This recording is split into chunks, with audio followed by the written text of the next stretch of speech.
The privilege of working with animals from all around the world. Today I'm going to be joined by my colleague Chris. She's going to be coming out of the corner right over here with one of our animals. Now this animal is very special to us. This is the only place that you're going to see it here at the zoo. Oh, Chris gets that response a lot when she walks out here. Oh.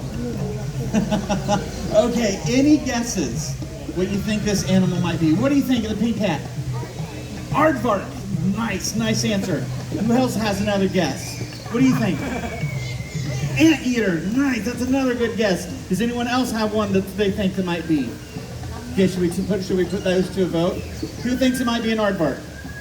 Who thinks it might be an anteater? Who says, I have no idea? There we go, that's what I thought. Well, if you guessed anteater, don't feel too bad. It's our number one guess. If you said aardvark, you are absolutely correct. This is Azan, he is our 16-year-old, yeah, there you go, nice applause. This is Azan. He's our 16-year-old male aardvark.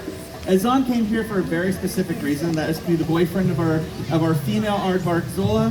He did a very good job of being that boyfriend, and now they have a baby named Nandi. She's about 3 years old, but she was the very first aardvark born here at the San Diego Zoo since the 1980s. So we're very proud of having Azan here. He's also helped bring another offspring into the world with our female aardvark up at the safari park. That one is about a year old, so he's doing a very good job. He seems to like the San Diego weather. I can't say that I like him too much. So now let's talk about aardvarks a little bit. One of my favorite facts about aardvarks is one of the things we like to call them is a living fossil. Does anyone have any ideas why I would call it a living fossil? What do you think? Because it looks like a dinosaur. I love that answer. He does kind of look like a dinosaur. Do you have one specifically that he looks like? Triceratops. Because that rounded back, that big fat tail. I like it. I like that brain. So one of the reasons we like to call them a living fossil, besides the fact they kind of look like them, is we have actually found fossils of the aardvark that are about 50 million years old. And believe it or not, they have not changed appearance in 50 million years. Pretty impressive. So with the fossils that we have found have been mostly up in the northern, the most southern part of northern Europe, if that makes sense. Does that kind of make some sense there? and in that area, though, I want you to kind of think of what the world looked like at that point. The Mediterranean Sea did not exist. These animals had much further to roam that they could go. In fact, the places that we're still finding fossils that date back to 50 million years of the aardvark are on some of the islands spread out throughout the Mediterranean, which tells us they lived at much higher elevations than they do now, which is really, really fascinating to me. Another place that you would have found them back in the 50 million years ago is as far east as India. So as far north as southern Europe and as far east as India is their typical range. Now you're only going to find them in the bottom 2/3 of Africa. So everything below that Saharan desert. So the sub-Saharan part of Africa is where you're going to find them. Primarily in the grasslands is where you're going to spot them. You're not going to live in an area that's too rocky or too swampy, and we'll get to those reasons why in just a second. So let's talk about some other things that we've discovered by just studying the fossils of aardvarks. Is one, we have figured out their eyesight. Now, you'll notice that when Chris is walking around with Azan, he sticks pretty close to her legs. One, it's because she smells delicious. Is that weird? It made a little weird, didn't I? I love the joke. He's got to be a dad. So he's going to stick pretty close to Chris's legs, and the main reason is because they do not see well at all. The best way to describe his vision is if you put a pair of goggles on, smeared it in Vaseline, and then dimmed the lights.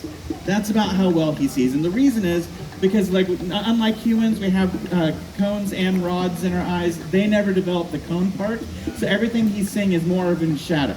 Because and the depth perception isn't really there as well. So, but he has developed some really cool superpowers that we'll talk about in just a second. Another thing that we've discovered by studying these fossils is their stomach. Now, they're most closely related to the elephant and the manatee. Are going to be the animals they're most closely related to. Now, when I say that, I also that'd be like me saying a walrus and a cat are related because they have whiskers.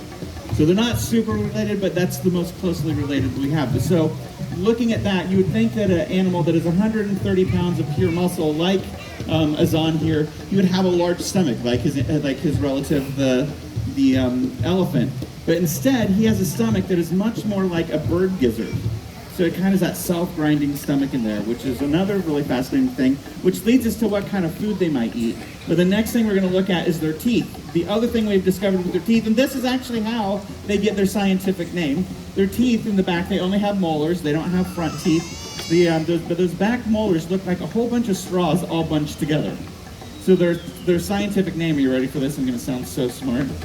Tubular dentata. Sounds pretty good. Should I say it again? Tubular dentata. So that means they either have really cool teeth or it's a cool restaurant at the beach. Tubular dentata. I'm just working on some new material, Chris. What do you think? So basically, what that tells us also, those teeth, they're not covered in enamel like our teeth. They're covered in the stuff called what we call sentimentia. So it's harder, but it's not quite as hard as enamel. So it tells us they're going to eat something that doesn't have a super hard shell. They have that stomach like a bird, so that tells us some other things about their food. So we've heard of carnivores, we've heard of herbivores, we've heard of omnivores that like to eat everything. Has anyone ever heard of an insectivore before? Yes. You have? Nice. So an insectivore, main primary diet is insects, and so that is what the aardvark is. Now let's bring it up to modern. When he's walking around, I want you to take a look at some of these superpowers. The very first one I'm going to point out is his feet. Big giant nails he has on his front feet. Those giant nails allow him to dig a 2-foot hole in about 15 seconds. I know! It's impressive, isn't it? 2 foot in 15 seconds. And the reason that is so beneficial for him, it's hard to believe that an animal this size would live underground. But they sure do. The aardvark lives underground. They make these big burrows underground. If Chris gave him a big rub, you'd probably see a bunch of dirt come off of him. There you go. Nice. So now, these burrows that they build are about 6 feet below the ground, so about my height, underneath it's like the cleaning ground. a rug. But then the size of them are about the size of a school bus. So can you imagine a school bus being buried under the ground? That is the size of their burrows. They're going to have multiple entrances and exits when they, so they can come and go. They can get away from predators that way if they're needing to. And now the other superpower they have is that superpowered nose. They can smell 40 times better than a bloodhound. Can you imagine an aardvark on a search and rescue team? That'd be kind of cool, right? Calling the aardvarks. So bye. So now we have so now we know they can dig really well. They have superpowers, senses of smell. So now when they come out at night, because they are Nocturnal. holy smokes! How did you know that? I like red books. You like to read books. Nice, I like it. Okay, so we know that nocturnal means they're awake at night, right? And they're asleep during the day. Let's see how good we are out here. Does anyone know the opposite of that? If you're awake during the day and sleep at night, does anyone know what that's called? Diurnal. Dang it. And Chris, I can't lie to these people. They know too much. I'm impressed. Okay, we've got one more. So like some species of animals, like owls, they're more awake at dawn and dusk. Does anyone know what that's called? Oh my God, crepuscular. You're right.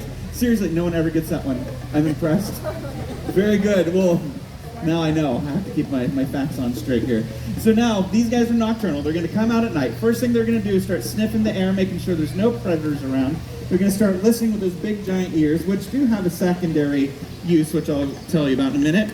But they're going to start sniffing the air, listening, make sure there's no predators around. Once they know it's clear, they're going to come out, they're going to start looking for termite mounds.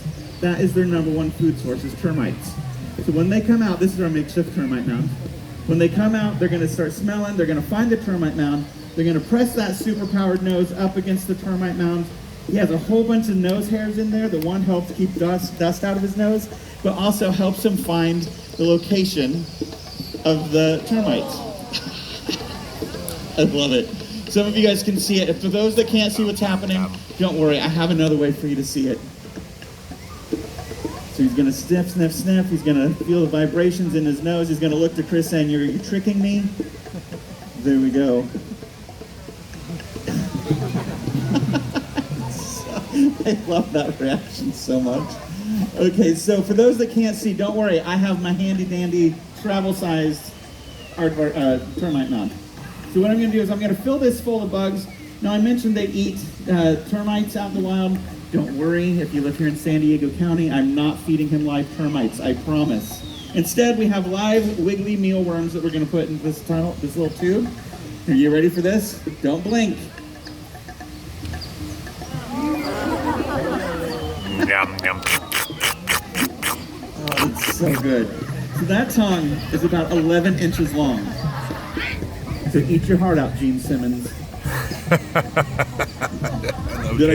Some of them chuckled, some of them no, some are my age, I get it.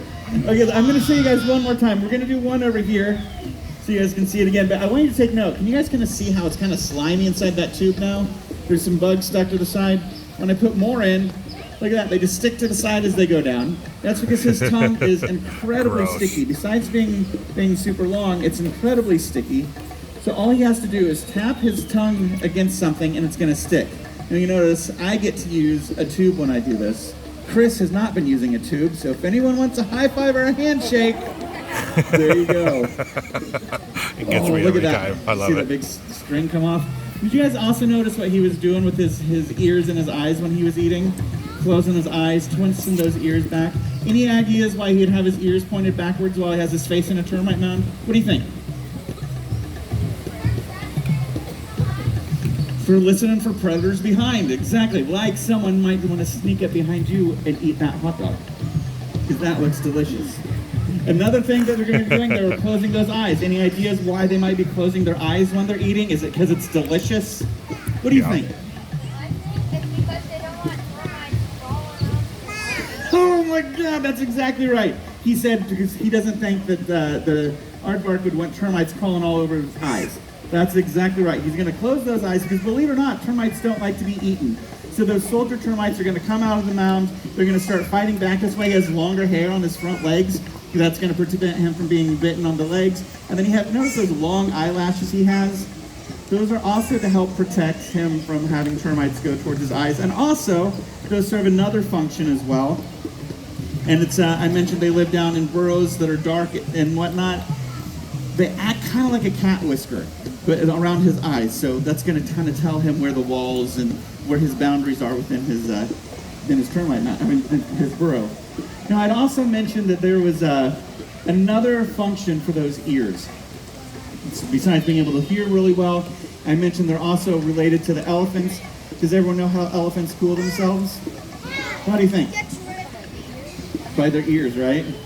Perfect. So they're going to circulate that blood through their ears.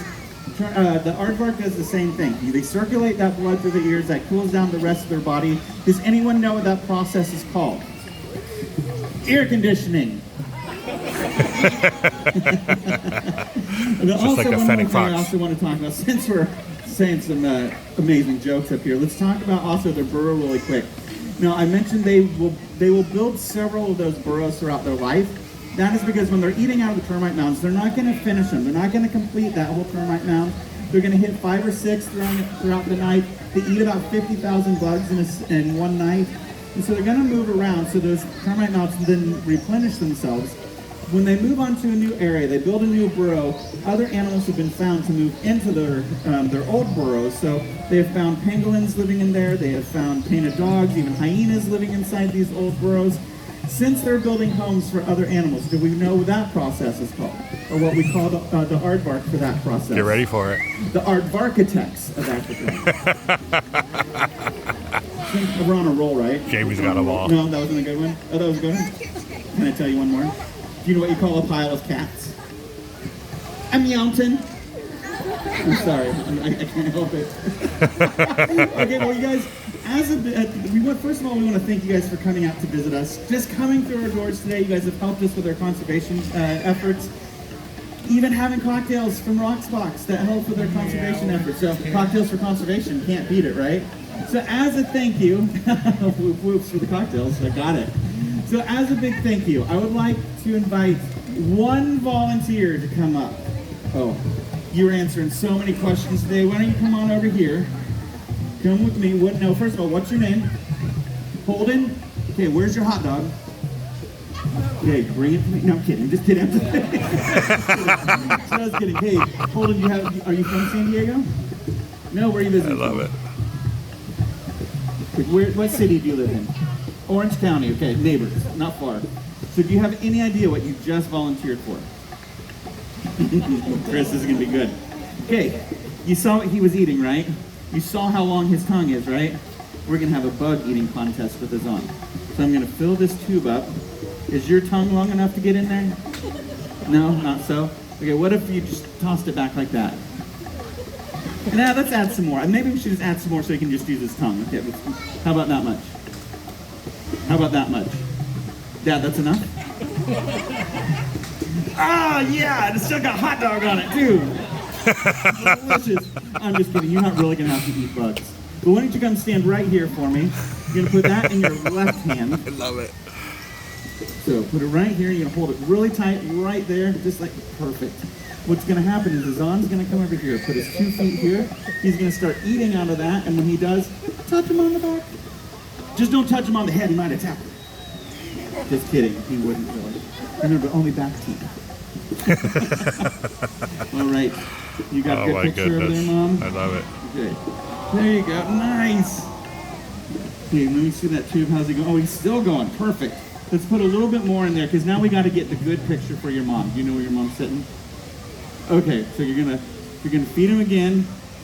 Perfect. And then make sure you look at Mom. On the count of 3, we're gonna take a money shot. Ready, Chris? 1, 2, 3. Nice. So Holden, what fun. do you think, dude? So This is awesome. fun. Here, I got one more thing for you for being a good sport. How about a sticker with Aardvarks on it? Yes! All right, yes, thank you, Holden. How about a round of applause for our very brave volunteer here? That was awesome. That All right, was you a guys, round. At this point, Azan kind of gets to decide what he wants to do, if he wants to stay or if he wants to go. I'm going to hang out for a little bit to do some cleanup here. Thank you so much for being here. Feel free to come on up if you have any questions. All right, have a great rest of your day. Thank you. All right, guys.